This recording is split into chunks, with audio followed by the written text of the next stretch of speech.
नमस्कार, दुनिया की खबर में आपका स्वागत है। मैं हूं शुभम मिश्रा आपके साथ। सऊदी अरब और पाकिस्तान के बीच अहम समझौते हुए हैं। दोनों पक्षों ने कहा है कि उनमें से किसी पर भी हमला दोनों के खिलाफ आक्रमण माना जाएगा। यानी कोई मुल्क अगर सऊदी अरब पर हमला करता है तो वो पाकिस्तान पर भी हमला माना जाएगा।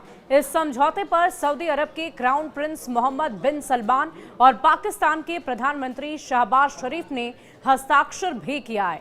एक बयान में ये कहा गया कि शरीफ क्राउन प्रिंस के निमंत्रण पर सऊदी अरब गए थे और दोनों देशों के बीच हुए इस समझौते पर भारत ने अपनी प्रतिक्रिया दी है। विदेश मंत्रालय ने कहा कि हमने सऊदी अरब और पाकिस्तान के बीच एक रणनीतिक समझौते पर हस्ताक्षर किए जाने की रिपोर्ट्स भी देखी है। सरकार को यह पता था कि ये हो सकता है, जो दोनों देशों के बीच एक दीर्घकालिक व्यवस्था को औपचारिक रूप देता है। ये लंबे समय से विचाराधीन था। विदेश मंत्रालय ने कहा कि हम अपनी राष्ट्रीय सुरक्षा के साथ साथ क्षेत्रीय और वैश्विक स्थिरता पर भी इस घटनाक्रम के प्रभावों का अध्ययन करेंगे।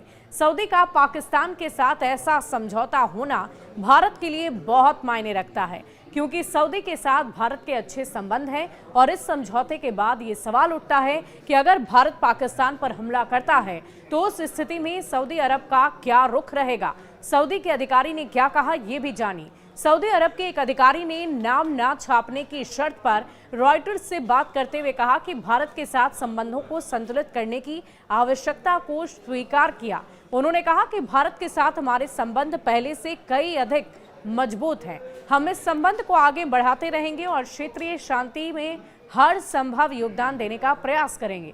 अधिकारी ने कहा कि एक व्यापक रक्षात्मक समझौता है जिसमें सभी सैन्य साधन शामिल हैं।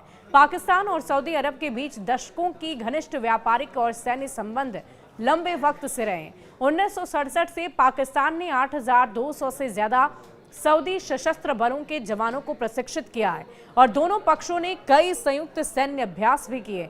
2023 में पाकिस्तान को सऊदी अरब से $2 अरब की वित्तीय सहायता मिली थी और एक साल बाद रियाद ने ऋण $3 अरब का बढ़ा दिया।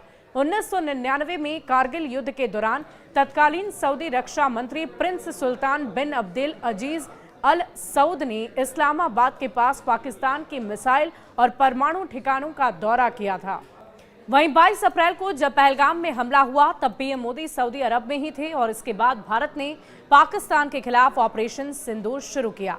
भारत के इस अभियान में सऊदी अरब उसके साथ रहा और साफ है कि सऊदी भारत और पाकिस्तान के साथ अपने रिश्तों में बैलेंस बनाकर रखता है। वो भारत की ताकत को समझते हुए उसके साथ खड़ा रहता है तो पाकिस्तान को आर्थिक मदद देने के बहाने अपने पाले में रखता है। लेकिन भविष्य में भारत पाकिस्तान पर कार्रवाई करता है तो उस दौरान सऊदी का क्या रुख रहेगा, ये बात तो देखने वाली होगी।